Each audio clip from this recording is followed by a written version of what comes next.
You didn't take that tree out. The next door neighbor's got 4 or 5 mango trees in Thanksgiving. Exactly. Yeah, I got 2 mango trees and an avocado tree. Yeah, she needs to hook us up at the whatever place you guys stay. Was it Iron Beach? You said Iron. Well, I just saw the paper this morning. I'm telling you, that billboard, 149. Yeah. That's a steal. Yeah. Breakfast costs you doing lots with the cake. That's not going to Vegas, so. Hiding in the back. We'll 45. go ahead and get started. I'm Commissioner Peter O'Brien. Commissioner Tim Zork had kind of organized the afternoon workshop here. He is unfortunately delayed, tied up with another project, so he asked me to go ahead and get this started. The main focus today is getting just a presentation on some future plans and ideas for the expansion of natural gas in Indian River County. And so what I'd like to do is, if anybody would like to move and sit up at the front table, you're more than welcome. There's no membership or requirement. Anybody that wants to move up, just feel free to. And we do have, just so you all know, we do have some county staff here. Chris Moore, our Public Works Director, is in the back there. Terry Collins-Lister is the Commission Assistant. She's Recording Secretary. And we have a couple of ladies from the clerk's office back here keeping an eye, make sure we do everything correctly. So without any further ado, I'd like to go ahead and introduce and ask him to come up. Is Mark Seagrave. Mark is with he's a regional manager, I believe, at Florida City Gas, and he'll take it from here. So Mark, welcome. Thank you, Pete. Good morning, everyone, or I guess good afternoon, right? My name is Mark Seagrave. I am the Director of New Business Development and Economic Development for Florida City Gas. And we're going to talk a little bit today about, as Pete alluded to, our expansion plans and what's underway in Indian River County and kind of what we're looking at from a future perspective. A lot about what you're going to see here today is kind of a natural gas 101, if you will, but also it really is centric on the county. At any time during this presentation, if anybody wants to just throw up your hand and ask a question, feel free to interrupt. It's just easygoing presentation here for me. See if I can figure out how to work this. Just a little bit about Florida City Gas real quick. Florida City Gas has been around, particularly down in Miami, since the 1940s. When natural gas became available in the state about 1959, Florida City Gas, along with most of the other, what at the time was soon to become natural gas utilities, converted either propane gas, underground gas systems or manufactured gas systems over to the distribution of natural gas. In the 1960s, the company expanded up into Brevard County from Miami, and then in 2004, and City Gas consequently was a privately held company from its inception up till the 80s when it was owned by NUI Corporation, which then later AGL Resources purchased it, and I'll kind of explain who AGL Resources is in a moment. About a year and a half ago, we expanded out from the western Palm Beach into Hendry County. That was a major expansion out through Clewiston, going after the sugar and the citrus juicing industry out there, along with commercial customers and residential customers around Clewiston. So it's kind of similar to what we're doing here in Indian River County. We came into existence in Indian River County in the mid-90s. City Gas acquired a lateral from Florida Gas Transmission that used to be a backup line to serve the Vero Beach power plant. It was no longer needed. We purchased that, and right about that time, the Indian River County Mall, or the Indian River Mall was being built, and other developments were starting to pop up along State Road 60. So the company converted that to a lower pressure line and started converting a lot of businesses, and we've been in that. We've been in the county kind of quietly since about, what, Ron, 96, somewhere in there? Yeah. And, I want to back up here a moment. I didn't introduce our staff, and I apologize for that. To my left here is Tim Knutson. He's a county executive that works Indian River County and St. Lucie County.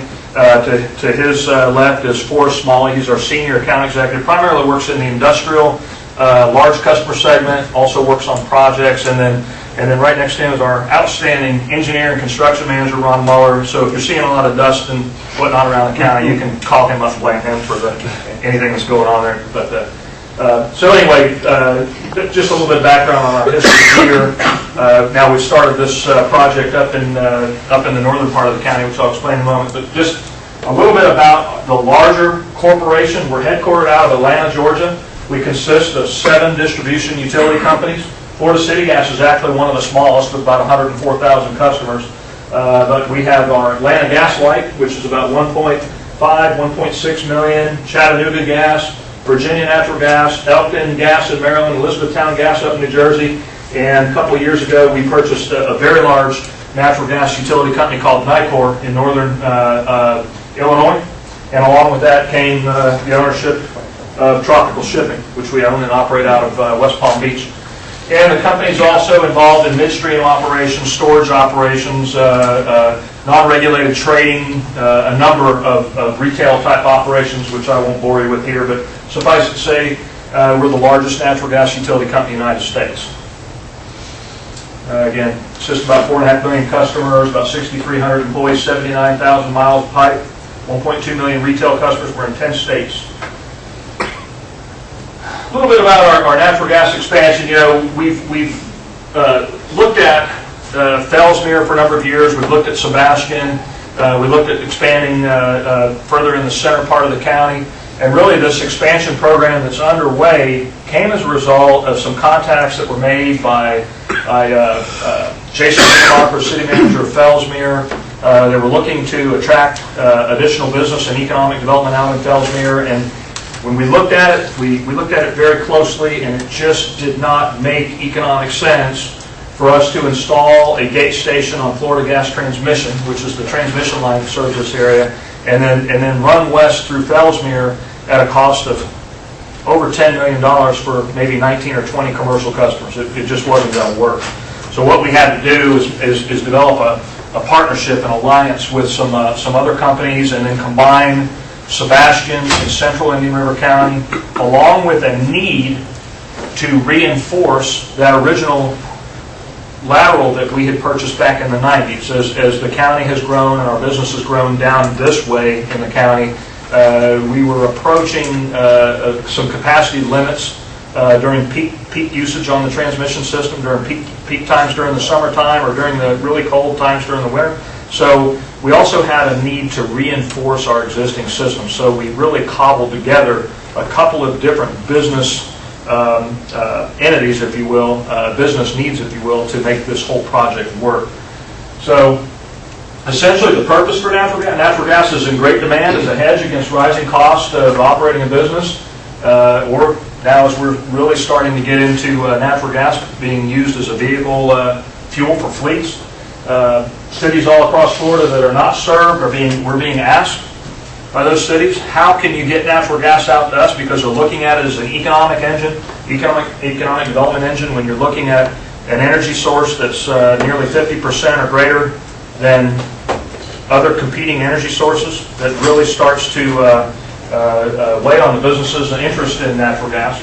And again, I mentioned Fellsmere had requested natural gas. Sebastian had talked to us about natural gas when they started looking at transitioning their fleet vehicles in the city over to natural gas. And then certainly the local citrus industry, manufacturing firms, and construction all were asking about natural gas. So we tried to figure out how we could do this.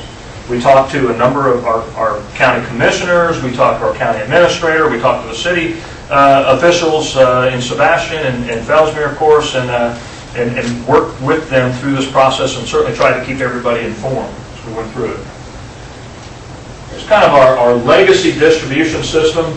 This is really pulled out of our mapping, kind of gives you an idea of where we're at as it stands today.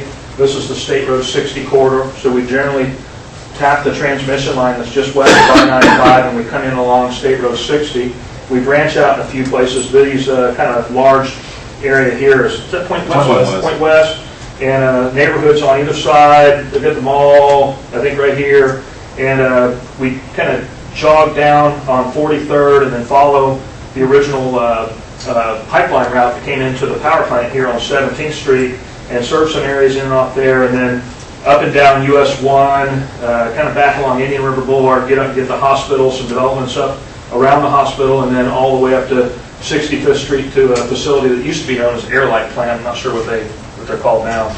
But nonetheless, that's our kind of central Vero beach system. Down south, we have a gate station west of Oslo Road, on Oslo Road, west of I-95, that we've operated for a long time. This also, I think this line was originally run into to serve the ocean spray plant, and it was a large diameter and high pressure line. And we were fortunate we had those facilities there when the New Planet Energy, Eneos folks, decided to put up their ethanol plant. And thus far, unbeknownst to us, they're using a tremendous amount of natural gas. We don't know why they're using that much, but we're very grateful that they are. Out here on 58, 43rd, we've got a number of developments in that area, and we follow the Oslo Road area, kind of east of just east of 27th and 20th, and then up near the Oslo Middle School and out to some development that's right to the east of it. Our future plans in this area, consequently, are to continue down US 1 to Oslo Road and come in and hopefully connect these two systems to give us some reinforcement and some kind of backup in the event that we're damaged somewhere in between. Most of these systems are looped in and around these areas where you can't really see by the map, so if we get cut in one area, we can isolate that cut and still serve our customers. But it's always good to have a couple of gate stations tied together.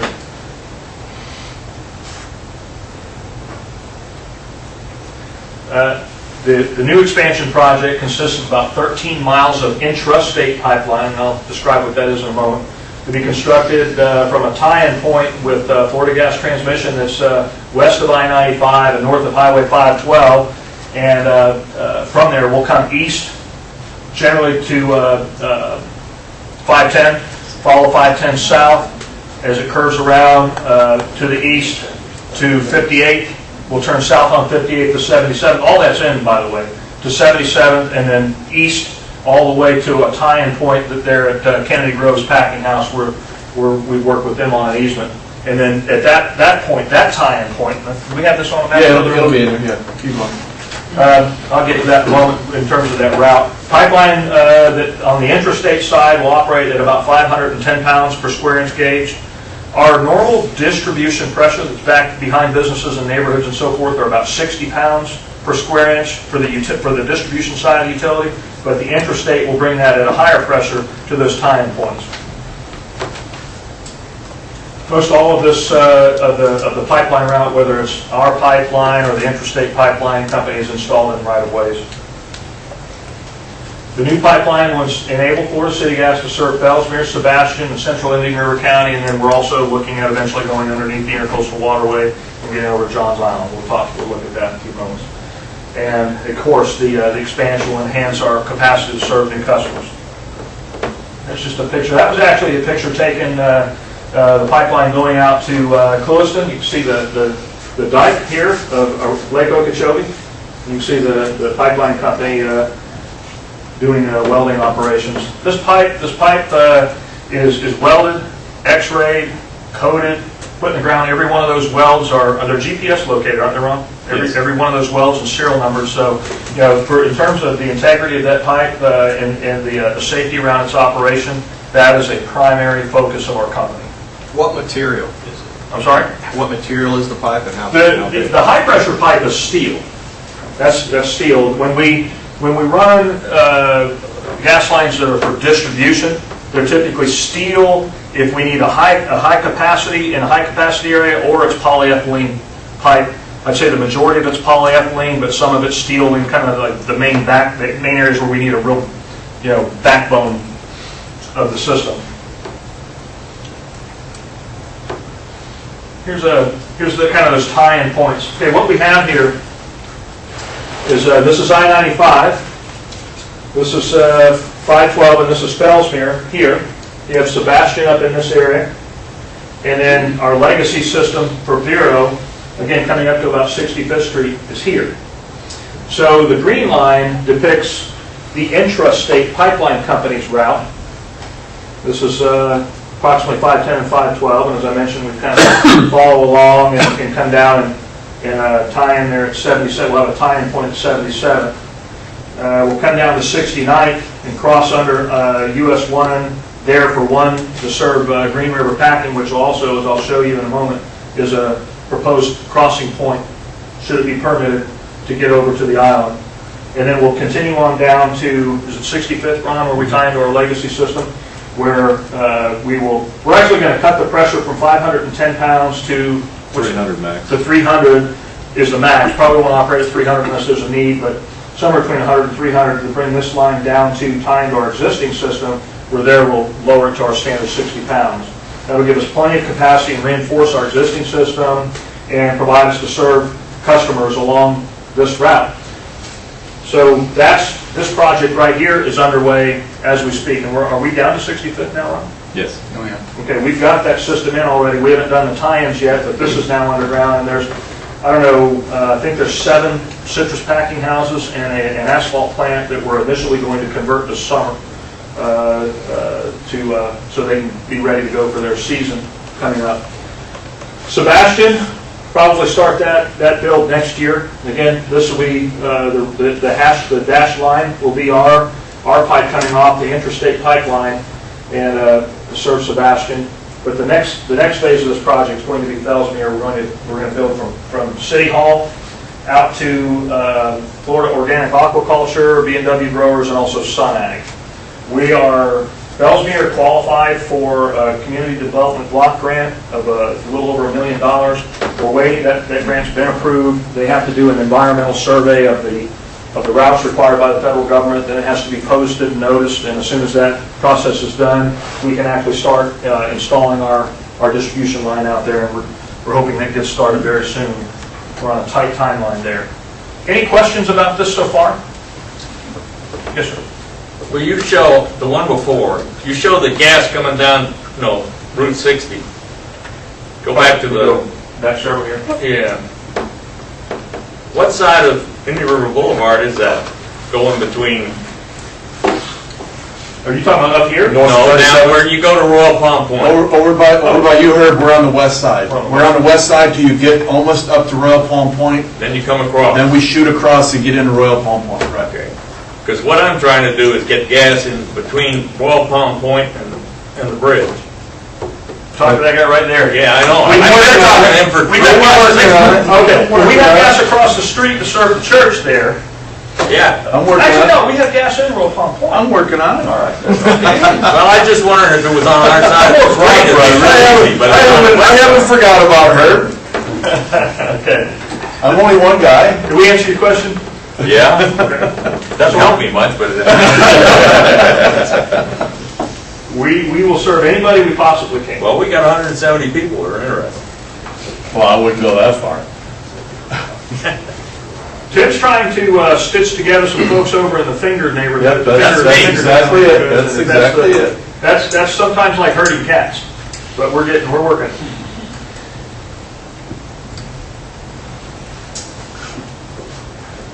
I think that we've just kind of described that a little bit ahead of the presentation. Okay, here's some of the little more detail in terms of what we just talked about. This temporary asphalt plant isn't going to happen here, but everything else on here is. Hey, Mark, can you go back up in Sebastian? Yeah. Do you have any prospective folks up there that are waiting for the line to come in? And We do. We're going to follow 512 all the way to, we go right to US 110? Yes. Okay, and then we go up US 1 and we jog down also and get on, I guess that's Indian River Boulevard. Just about all of Sebastian's commercial customers, we're planning on having an Afro-gas main available. There may be some that we haven't identified, but I think there's somewhere around... We're at around 60, somewhere around 60 some customers between 510 and 512 on up on the US 1 and pretty much all of Sebastian. Within that corridor. So right now we're at about, like I said, between 60 and 65. And we're looking at running almost all the way to the Sebastian River. You gotta go to the hospital? Oh, yes, yes, sir. So we've identified the bulk of those customers. We'll go back, once we've got a final approval from our company, then we'll go back and start visiting every customer. And as you can imagine, visiting 65 commercial customers and getting all their information on what equipment they're using and getting that process going, it's pretty lengthy. I've been working on Cluison, which was about 50 customers for more than a year. And hopefully by the end of this year, we'll have all 50 of those customers online. So. Okay. I'm sorry, go ahead. No, I was just curious about the timeline of Sebastian. Sebastian, we're looking at hopefully starting construction in 2014.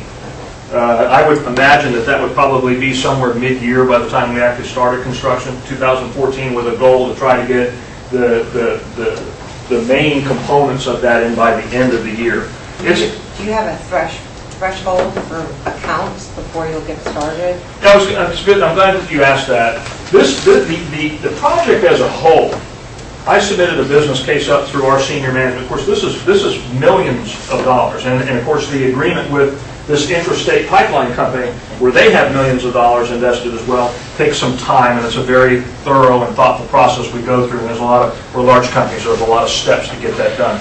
And so the overall project has been approved, but as Tim mentioned,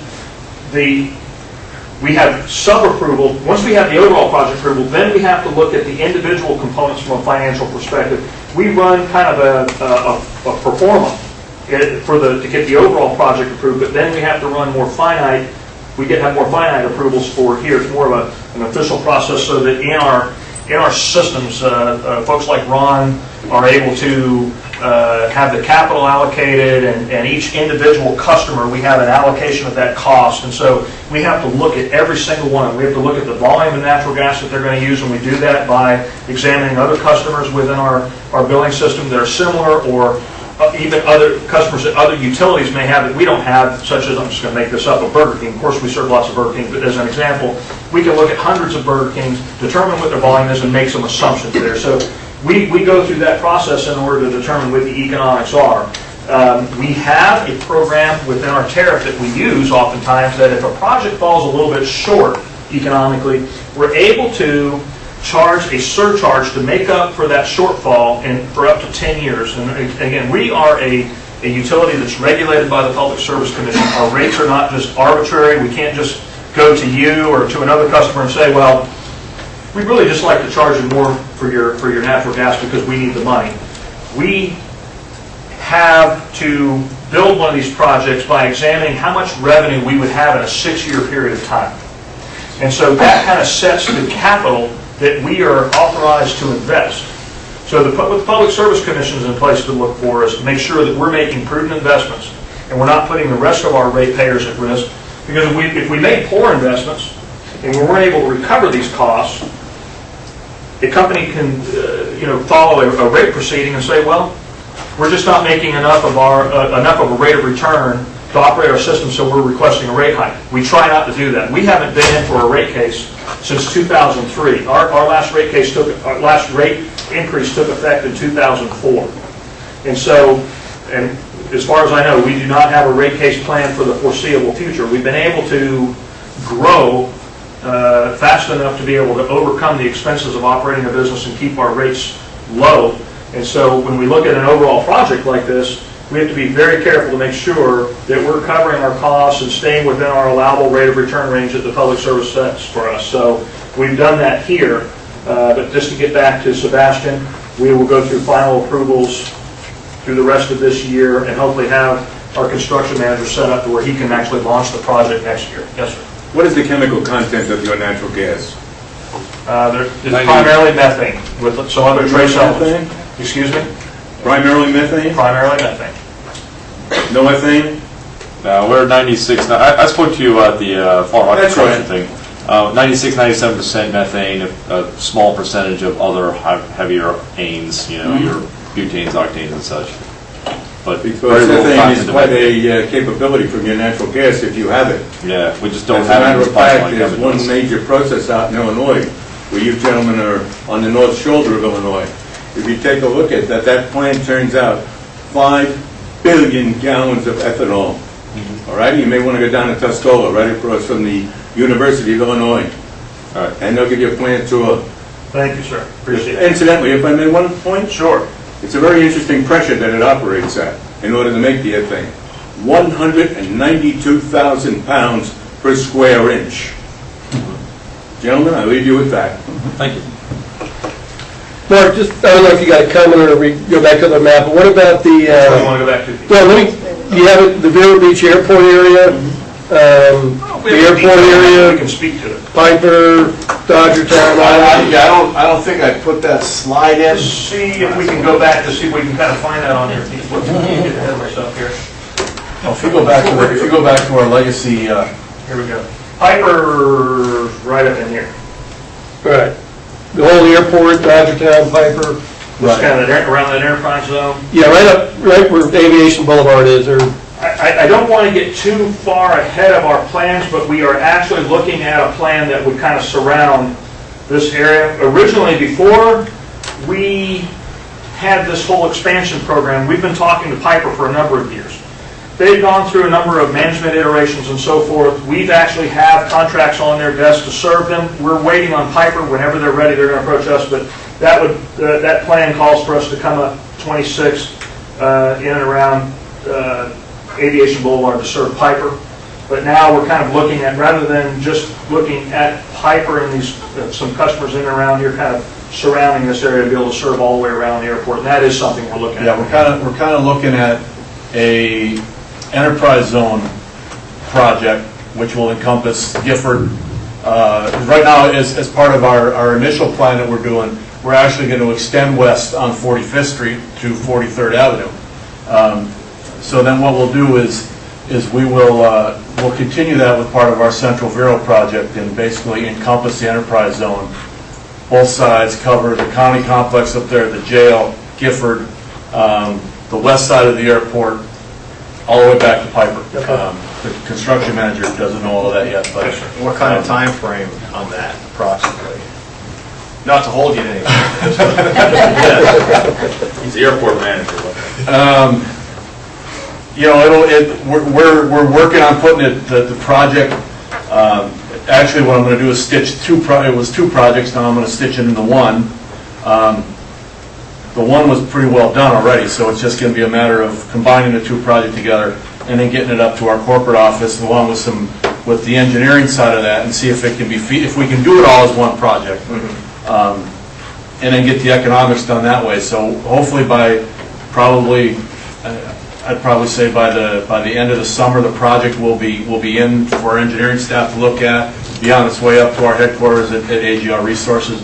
And then, hopefully try to kick that off sometime, 2014, maybe a little bit past that. But These projects tend to take a while to go from inception through engineering, through approvals, to permitting, to installation. From my perspective, I wish we could do them overnight, but it's just not the way it happens. Even when we're in a rush, we really have to be very thoughtful and thorough around these expansions. And in speaking for Piper, as far as what we owe you, right. we're in the midst of getting that information, but we're also hearing things in the background that are comments that our KW increase if we purchase gas from you guys. So, we're looking at that as well. right, there could be a significant gas load increase on your side to create your own energy, then create your own electricity as well as your other processes. There's a lot of tax benefits to combined heat power. You use natural gas to generate electricity, you offset your utility costs, you use the waste heat coming off the generators, whether they're a turbine or whether they're a reciprocating engine, and use that for your thermal process. You combine it together, you're up over 70% efficient, save a tremendous amount of money, and the federal government is incentivizing that. I think it was cutting a total of 32% of your upfront investment costs with the government incentives. That's big time, and these projects are absolutely driving us crazy across the country, which is a good thing to have, good problem to have. Question. From the Gifford area, and I heard you mention that you're going to be coming down 45th Street. What type of due diligence have you used as far as letting people in the Gifford area know that this project is coming? I'd much rather have them on the buy-in up front part than on the end part, where they see 45th Street being torn up and and we're working with the county now as far as our different area plan, which includes 45th Street. So how would that coincide with that improvement along 45th Street? If your utilities going in, are you working with the county to make sure that that type of coordination is going to take place? Well, we do work very closely with the county because all this has to be permitted. But Ron, can you kind of cover how we, in an area where they're doing a lot of improvements, such as Gifford, how we would avoid interference with some of those improvements? What's a typical process entail? There's roadway improvement plans in design by the county or whoever, say for 45th Street. They provide us a set of those plans, and we design our facilities around their structures for everything we see out there. On a case like this, where we don't have a line there yet, we don't have anything to relocate because of the facilities, but we can have a good plan to go in there, either prior to, which is usually the preferred method for most municipalities, or during the construction, where certain aspects of the construction have to be coordinated closely. So we have our time frames, they've got their time frames. If we can get those to mesh up, we'll take advantage of those and get that pipeline installed. Well, I wouldn't want to happen. We go in and do a beautiful curb, beautiful pavement, everything is nice, and you come back with a backhoe and tear it all down. Well, yeah, I don't think the county would let me, because I'd have to permit I'll see- anything from the well, I'll see county. the They'll be getting on my case about that. Yeah. Fortunately, our pipes are only about that big around and not that big around. We still have a whole. A little less invasive, like a storm drain project or something like that. Another thing, is there any way possible on the first Monday night at the Progressive Civic League of Gifford, which is our informal little group, if you can come and make a little mini presentation of this type and just really talk to those community leaders? I can make it as long as you want. It would be my pleasure. Okay. Freddie, what do they mean? The first Monday in the month. Okay. Yeah. I would like to say something regarding the impact of employment in the areas where you're going to build. Are you planning to, you're going to build it, you're going to subcontractor, what's your board game regarding bringing employment to the area? Well, we have a primary contractor that we use, and then the pipeline company, I'll get back to the map here, is installing this piece here. Generally, the direct jobs creation when installing this are pretty low, but the indirect jobs are generally larger than that because the crews are eating lunch in the area, they're buying fuel in the area, they're staying overnight in hotels in the area. In some cases, they're buying some of the smaller materials in the area that they use. But generally, the pipeline and the contracting are very, very specialized. We do not have heavy construction crews that live in the area. I think that our pipe contractors are headquartered up in Brevard County and down in Miami, so they come into this area as a satellite from one of those two locations. But the real economic driver is the low cost of the natural gas that arrives in the area. It enables the businesses and the residents to save money, and so that's the big economic boost, and it helps attract manufacturing.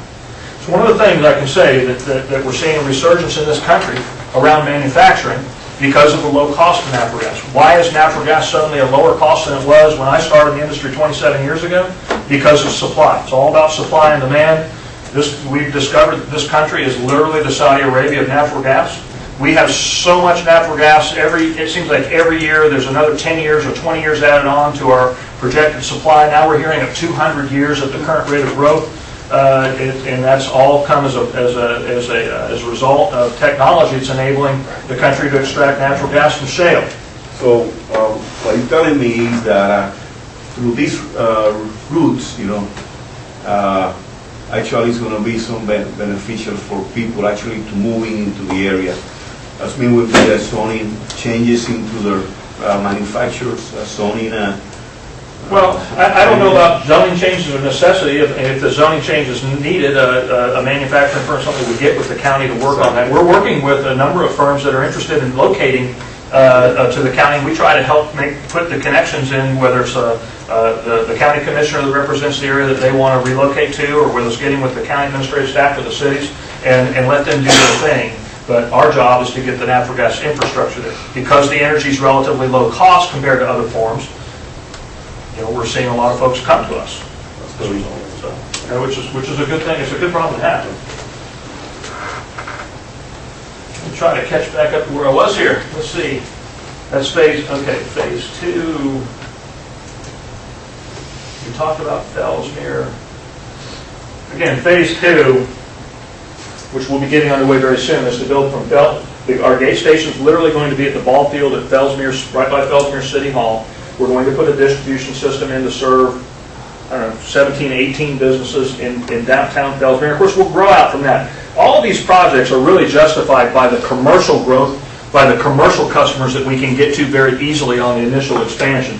But from there, we grow out incrementally to a builder that may want to build something off of 77 or off Dixie or out here in Fellsmere, and we can run a line down to their development. We'll do that, just like we did in Point West.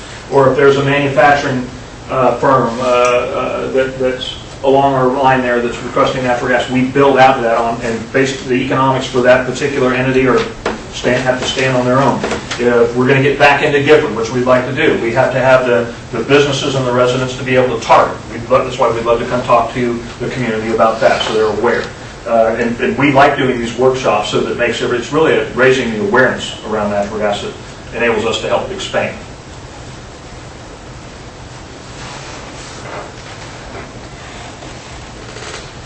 That's Sebastian. Yeah, oh, that was Sebastian, okay. All right, so in 2014, we talked a little bit about 9 miles of distribution main to get all the way back up to US 1. A job of that size takes about a year to construct, the backbone of that line. And we're hoping that the completion sometime mid-2014, towards the end of 2014, but we never stop growing. This is just, on all these, this is just the initial phase. We keep going back. This is just through this slide in, or Tim did, we typically show that just to show the level of care and professionalism we take in doing our work. This is actually the service line is underground. This is the riser. And off of this single riser, we're serving 1, 2, 3, 4, 5, 6 customers, all of different sizes. And these yellow pipes are the downstream connections going to each one of the businesses, in this particular case, to serve them with natural gas. And every year, we're required to survey our underground lines for leaks. We have to look at all of these meter installations and so forth to ensure that we're attending to the cathodic protection on those facilities. So, there's a lot more to operating a utility than just putting gas lines in the ground. The maintenance and the upkeep of that system continues forever. And that is also oversight by the Public Service Commission, Department of Transportation, and others that ensures that we're meeting and we're compliant with the law. Now, the last part that we haven't really talked about yet is, we touched on it a little bit, is crossing over to the barrier island. There's a tremendous opportunity to serve the barrier island. There are thousands of customers using propane over there. There's some very high-end developments that would love to see natural gas get over there. There's a lot of businesses over on the island that are looking for natural gas, and we're certainly looking to target that when we can.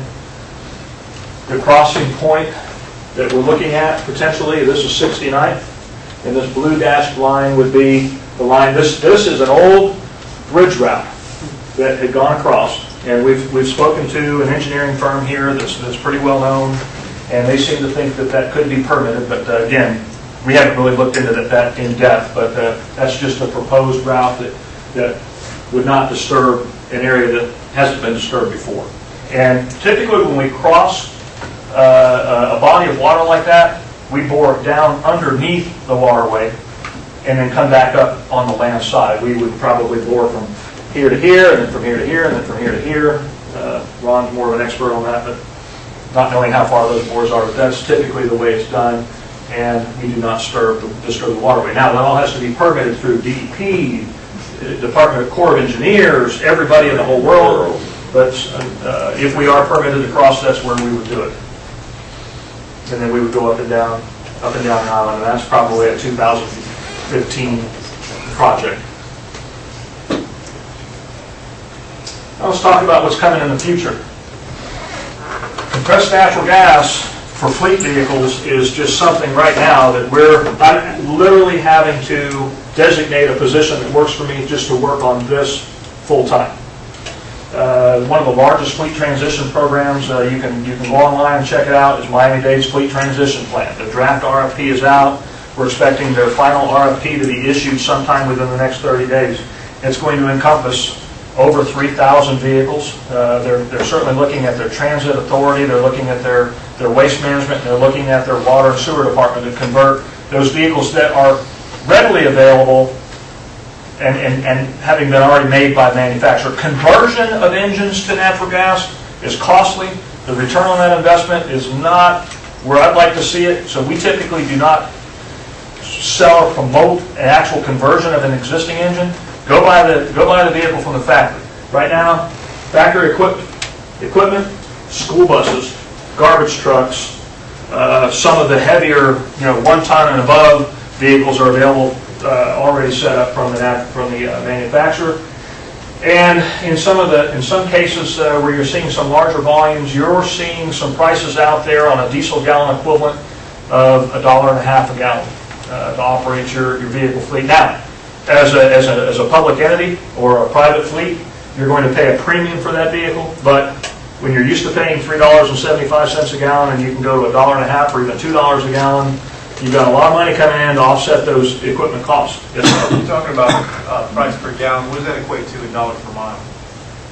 Well, I guess it just depends on what the miles per gallon would be for a bus or a car or a truck. It all varies. Well, I'd be asking specifically about buses. So if you got any kind of numbers we can compare. I don't have anything specific for you, but I can just say that if you can kind of figure it out mathematically, if you have a school bus that's running about 5 miles a gallon, and they're driving about 12,000 miles a year, you can kind of back into how many gallons they're using and then say you're going to save $2 a gallon. There's a pretty tremendous savings. And one of the biggest savings are for school buses. That's why you're seeing a lot of school bus fleets consider converting. Leon County is right at the point of doing this. They're looking to convert all 200 of their buses. The latest information that we have from Leon County was today's fuel prices. Their annual savings is about $7,500 a year per bus in fuel. If I understand his question, basically, if I understand you and his question, it's if a gallon of gas equivalent is $1.50, a gallon of gas equivalent will give you the same gas mileage as your diesel gallon. Right. Okay. That's right. I'm sorry, maybe I misunderstood your question. It's a similar miles per gallon. The miles per gallon is essentially the same, but it takes a little more natural gas to come up with the same amount of energy that's contained in a gallon of diesel fuel. And I'll give you an example. I'm going to get into it later in the presentation, but just to answer that directly right here. A gallon of diesel fuel contains 140,000 BTUs. Natural gas, we sell it by the therm, contains 100,000 BTUs. So it takes 1.4 therms to equate to same energy in 1 gallon of diesel fuel. Gasoline's about 126,000 BTUs a gallon, so it takes 1.26 therms. So right now, natural gas costs just for the commodity about 60 cents. By the time you add our charges on and 6% that's about to go to the county, you're up to about $1.80. I'm sorry, you're up to about 80 cents, 85 cents per 100,000 BTUs. So then you have to multiply that times 1.26 or 1.4 to get to an equivalent cost for diesel or gasoline. So there's one other thing too. The natural gas engines are less maintenance than a diesel engine. That's very true. Natural gas burns so clean. Oil changes can be extended. There's a tremendous maintenance savings on operating a natural gas engine. Yes, sir. On the gallon equivalent, because you're not getting the same BTUs. When I was speaking to people in Leon County, they're not getting the same mileage as they are on the diesels. So it's not like 1 for 1. I mean, I know you said the 1.4, but they're not getting that same mileage. They're getting a lot reduced. Yes, it is much cheaper as far as the cost of fuel, but the maintenance on the vehicle is not cheaper. Well, the maintenance is cheaper. They're going longer on the oil changes. If you're talking, now I'm not talking fuel as maintenance. We're talking oil changes and things like that. Oil changes are 1 every 12,000 miles. That's right. So, and with the diesel, you're certainly not going to go 12,000 miles. We're doing 25,000 miles. Excuse me? We're doing 25,000 miles. You go 25,000 miles before you change your oil? On my diesel buses, yes, sir. Okay. Well, I've never heard of such a thing, but that's okay. It's a program that we've been working on. I think that this is George and Scott. We're both with the school district, either trying to finish on the facilities. So we're asking similar questions. We would have some upgrades to facilities as far as natural gas goes, we'd have to build us almost a whole support system. That's right. Is there any kind of incentives for that? Well, there's certainly, there are firms that can monetize bonus depreciation. The government for infrastructure is giving a 50%, 50 cents on the dollar tax credit. Now, as a government entity, you can't take that credit, can't take that tax credit, but a private provider can certainly monetize that tax credit because they can take it. One of the things that's just an example showing a CNG piece of equipment in Leon County. They contracted with No Petro on a per gallon nozzle price. I'm not sure what that is, but I believe it's around $2 a gallon equivalent for natural gas. And if it's costing you $4 a gallon or $3.75, you can see you already have a margin of savings in there. No Petro owns the equipment in this case, and I'm not endorsing No Petro. This just happens to be Leon County. The company No Petro provided this equipment on a long-term contract to Leon County. Leon County has no out-of-pocket expense other than the premium that they pay for their buses and so forth. And No Petro owns and operates the equipment. Now, notwithstanding longer oil changes for natural gas, which I haven't heard of, kind of opposite of my experience in my career, but the maintenance and all of that can be also rolled into your cost for your natural gas. There are companies that will package that all together, and you can just turn that over to a private firm. And there's some smaller package stations for smaller operations. And one of the things that we do in putting together a workshop like this is to try to get multiple agencies within a county or an area together to come up with a centralized facility to where those costs can be further spread across greater numbers so that, just as an example, a school bus can pull in, they can swipe a card, and that bill goes to the school system, where the next vehicle, as a garbage truck, comes in from the county solid waste, and they swipe it and it goes over to that entity. They're all sharing in the cost of the centralized fueling facility. Now, I don't know if that works here or not, but in a lot of areas that is one way to further to spread out your costs. And then also get private industry involved if your ordinances will allow. Sometimes you have to do a through-the-fence deal where you've got the equipment on the property, but then there's another piece of property right beside where the line comes through, a dispenser, use the equipment that's on-site, dispense it off-site. There's a number of ways that can be done. That enables the entity that financed this to quicker recover their investment. What are they doing about the like the gas tax is this taxed as a fuel for on the road yet? The state just passed House Bill 579, which there's a 5-year abatement on all motor fuel taxes attached to natural gas. So there'll be no taxes for 5 years. And then after that, there'll be a tax, but it'll be less than diesel and gasoline, and some of that money will be put back into, those tax proceeds will be put back into further incentivize fleet conversions. So it's House Bill 579. The governor signed it a couple days ago. So there is no federal fuel tax on this? No. No state. I'm sorry. No state. No state. I'm not aware of any federal taxes on natural gas.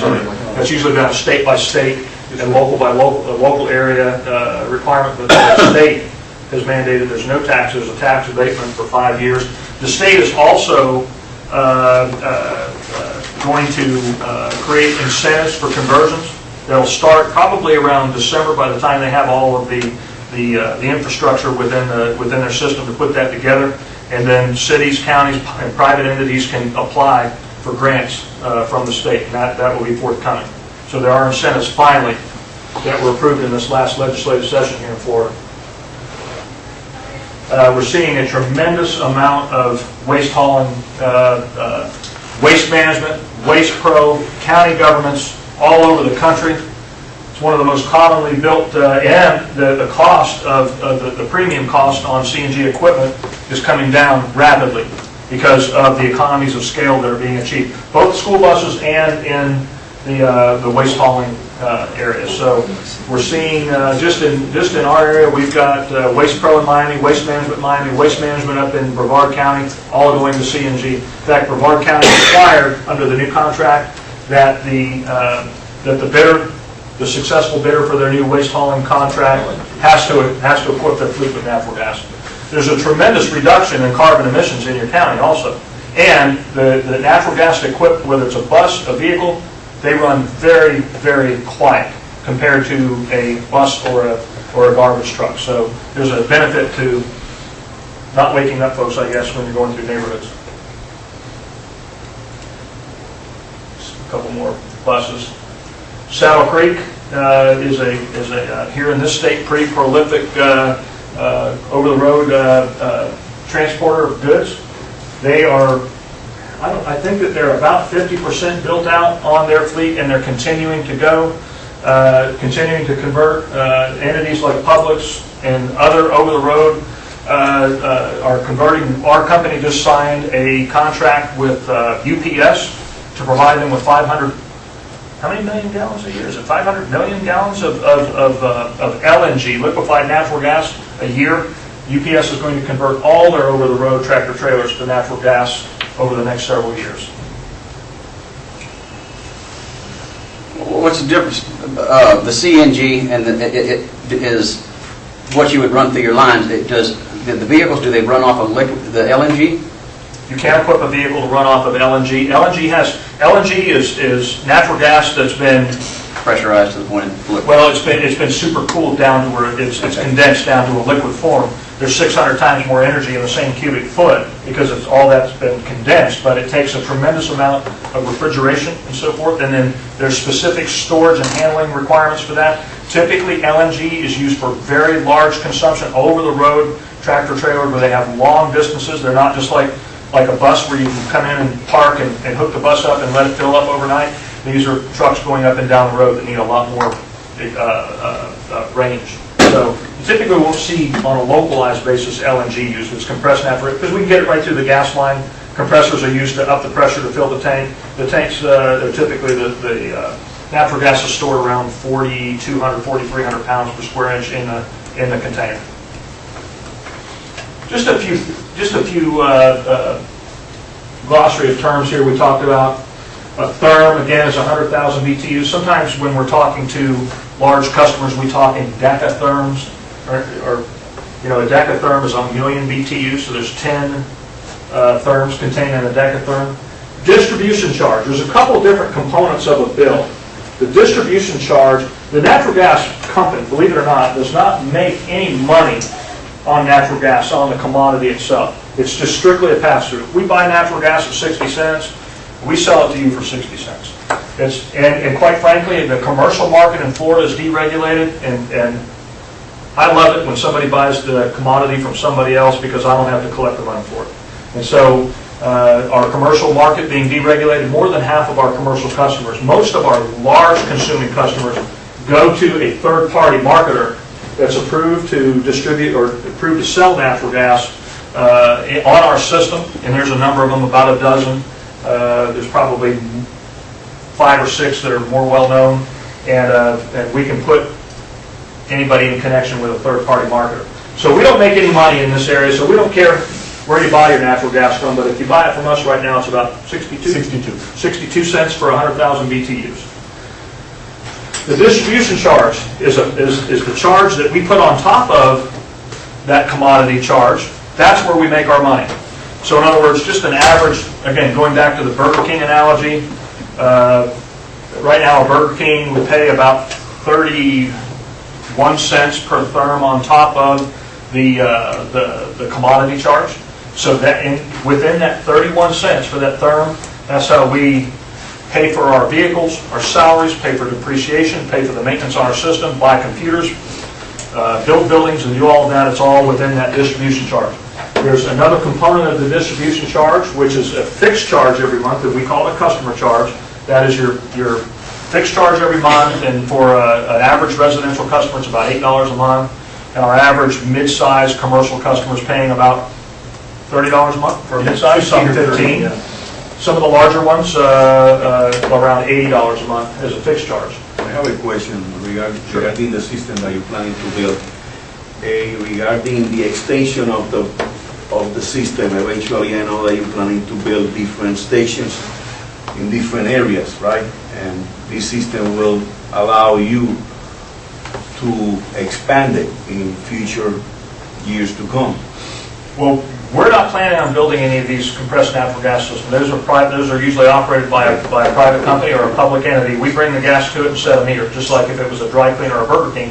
But that natural gas infrastructure plan that we have gets the natural gas into the areas where it's needed. Sebastian, Fellsmere, the center part of the county, the south end of the county, and so forth, where those stations could be employed. So it means that the expansion will be that you will add different lines to build these stations. Absolutely. So it means more environmental studies and so on, permits, just to get that system built in different areas that allow the government or county or the state.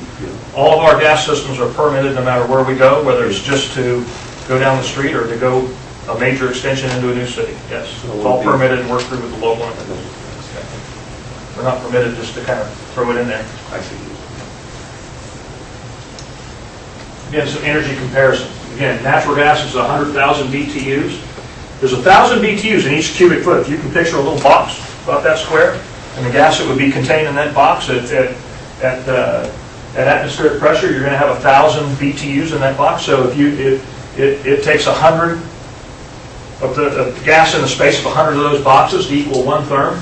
Just to give you an idea, the water heater in your home is about 40,000 BTUs, so it uses about 4/10 of a therm an hour, as long as it's on. So again, to kind of do some quick math, if you're paying 10 cents per kilowatt for electricity to operate your water heater, it takes 29.3 kilowatts to equal 100,000 BTUs.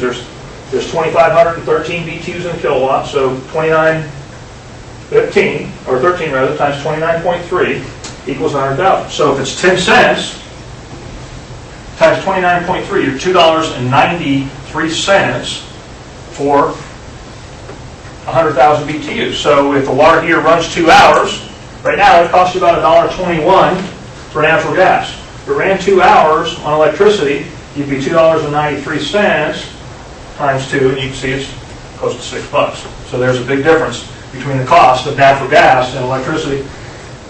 Recycled fuel oil is about 150,000 BTUs. We've got some asphalt plants that typically use recycled fuel oil, and I think maybe Piper's. No, I think Piper's actually on diesel fuel.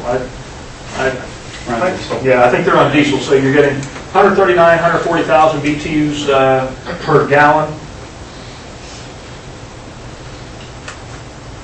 Propane, about 91,500 BTUs per gallon. So these are some current costs. Again, for residential purposes, natural gas is about $1.23. This is all pre-tax. $1.23 per therm. Natural gas for commercial is about 86 cents per 100,000 BTUs. And propane for residential, propane, what we've done here is not state what propane is because it's a non-regulated business. We don't know where it's at exactly. It's all over the board. But so what we state here is where these other commodities would have to be at to be comparable to us. So propane would have to be sold at $1.12.5. What's an average propane customer paying right now that you're here? Residential, $3 up. About $3. So they would have to come down quite a bit to get to $1.12 to be equivalent to the $1.23. Same thing on the commercial side. Diesel would have to be at $1.21 a gallon. Gasoline would have to be at $1.08. Electricity would have to be at 5 cents a kilowatt, as opposed to, actually after FPL's rate case, it's more like 12 cents. And in Vero Beach, don't go there. I won't even go there. And electricity on the commercial side, this is the interest for Piper. This is FPL's electric rate, not Vero's. You would have to be down around 3.5 cents a kilowatt with FPL's average large commercial. They're somewhere around 8-9 cents a kilowatt. So in order to be equivalent up here, you're going to have to be really at 3.5. Not much of a, it's kind of a no-brainer there.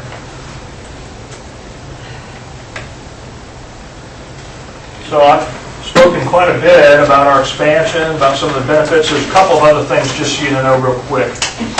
We are filing this actually today with the Florida Public Service Commission. Our industry's got together and filed a program to establish commercial appliance rebates. So what that means for a business out there are certain qualifying appliances, deep fryers, cooking, water heating, drying, and so forth, that will qualify for tremendous rebates, whether you're converting, whether an existing piece of gas equipment that you have in your restaurant or your business wears out and it's time to replace it, we'll have a rebate for you. And any new business that's coming out of the ground, a new bonefish grill being built, will be, once this is approved, can come to us and say, hey, here's our suite of equipment. What qualifies, we'll work with them, and we will pay them, in some cases, thousands of dollars to offset their costs. Now, the state authorizes us to have these programs because what they're trying to do under the Florida Energy Efficiency Conservation Act is to reduce the electric load in the state. And so in doing that, you offset that electric load by shifting some of that over to the direct use of natural gas. If you're using natural gas to power a power plant, but you bring the gas all the way through the transmission, into the distribution system, all the way to the power plant, and then you use natural gas to turn a turbine. That turbine is consuming the gas, letting off there's thermal waste there, and then you're stepping that up into a transmission system, and then you're stepping it back down to a distribution system, and then you're sending it across miles of wire, then to a transformer hanging on a pole in your neighborhood or by your business, and then you're going down that and further into a system in a home. All those connections, there's losses. So if natural gas is 100% efficient, 100% of the original energy arrives at the power plant, by the time it gets to your stove, only 27% of that original energy is back. And that's a nationally cited statistic that even the electric industry agrees with. Natural gas, from the wellhead all the way to the burner tip, 95% of that energy, that original energy, reaches the burner tip in your business or home. That 5% loss is not from leaks. There are compressors all along the transmission system that operate using natural gas-driven reciprocating engines, and that is used as a feedstock, as a fuel, to keep that pressure up in the transmission system. So that's where that loss is. So 95% as opposed to 27%. The government looks at that and says, even though there's a lot of natural gas out there, the direct use of natural gas is much more efficient for our country and for our ratepayers. Therefore, they give us approvals on programs that actually incentivize folks to switch to natural gas when it becomes available. Now, those programs are available right now under our residential rates, and it will soon become available under our commercial rates. Can you define soon? I'm sorry, say again? When is soon? Well, soon in the world of the Public Service Commission is 6 months. Once it's filed, we go through an interrogatory and discovery process. We go through adjustments that may need to be made, and by the time it gets to the commission for approval, it has to get on the agenda. We're looking at late fall for approvals, potentially, of what comes out of that whole process. So we're hoping that for 2014, as we're looking at converting the conversions that will occur anywhere from Fellsmere to the central part of the county and Sebastian, we'll really have just a really great offering for those that are converting. Regarding the appliances, where are we going to purchase those appliances? Going to have a special green energy appliances in the market, or? Well, on the residential side, there are Energy Star appliances. Right now, if you convert to a natural gas tankless water heater, there's a $300 federal tax credit. You have a $675 rebate from us. There's a huge offset right there. You're over $1,000 right there. What does that unit cost for that? Depends on the size. They're anywhere from but with the installation all combined, anywhere from $1,250 to as high as $2,000 on the residential, really on the high end. Really on the high end. So. If somebody's quoting you $2,000, you need to call them. Yeah, you really need to call them. That's just somebody making a windfall. Two things. One, I've been hearing that you were talking about these natural gas engines pumping it, that they're changing over to electric drive pumps, which means that if they lose electricity, you can on lose the transmission system. Yeah. No. I don't know. I've been hearing that on distribution thing. There's no reason to do that when you look at the differences. I know it doesn't make sense, but secondly, I haven't heard of that. You were saying Bureau Wiles is trying to herd cats. For 3 months, we've been waiting for Florida City Gas to send us a survey form to each of our residents so we can send it back to you and tell you how much we need, and we haven't gotten it. I'm working with Michelle. I gave him our phone book with all the addresses 3 months ago, and we still have not seen it. Part of that is we do not like to get ahead of ourselves. We have to first determine whether there is even a snowball's chance in making it economically work. And so we have gone through that process. We think that there's a pathway to do it, and it's not easy because it costs a lot of money to run down through an entire neighborhood, thousands of dollars. So those all have to be spread amongst all those customers that would potentially tie onto that line, and it's a difficult thing to do to get all those folks Well, out we there. got a couple of people who are going to pay you to do it anyway, so you're going to put a line in there. There are some. And so, you know, That's the problem that you run into when you try to put a project together in a development that's already there. Yeah, I know. And it's just, you know, when I came down and talked to your folks at your annual meeting, when you have folks that are 80 years old and they say, why should I write a check for $1,000 or $2,000 or $3,000? I'm not going to get my money back out of this investment. So, like Mark was saying, we have to weigh the economics of what our company is willing to spend, and then again, what are those 170 people that live in that development, what are they willing to spend?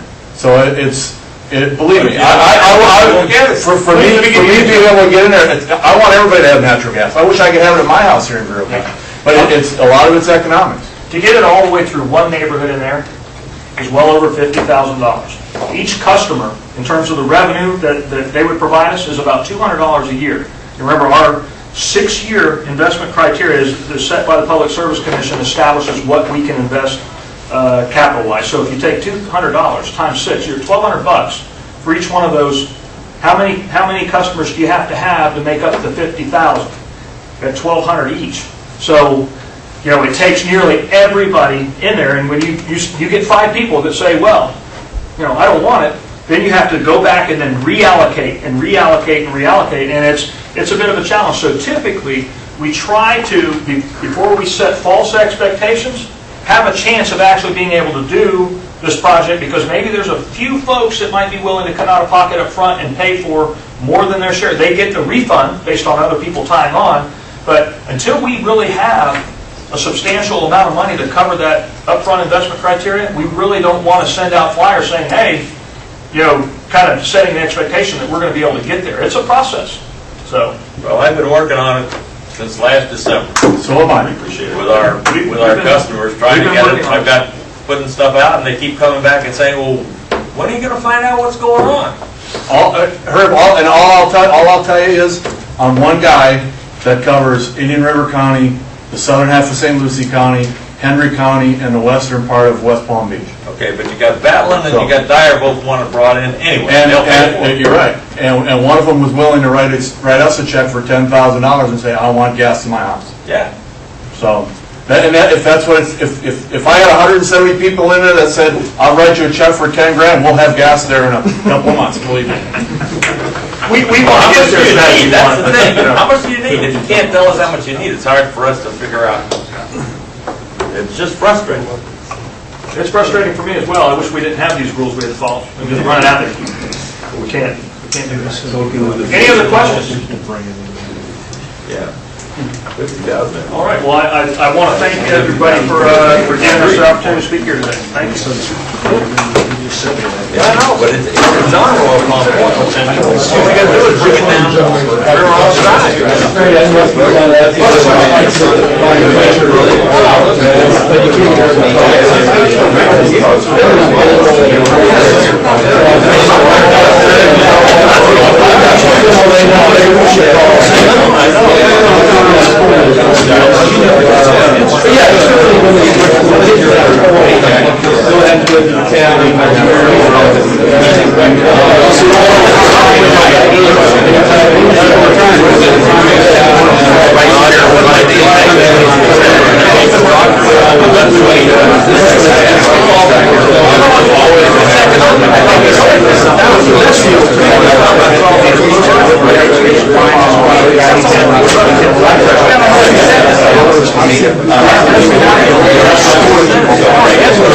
I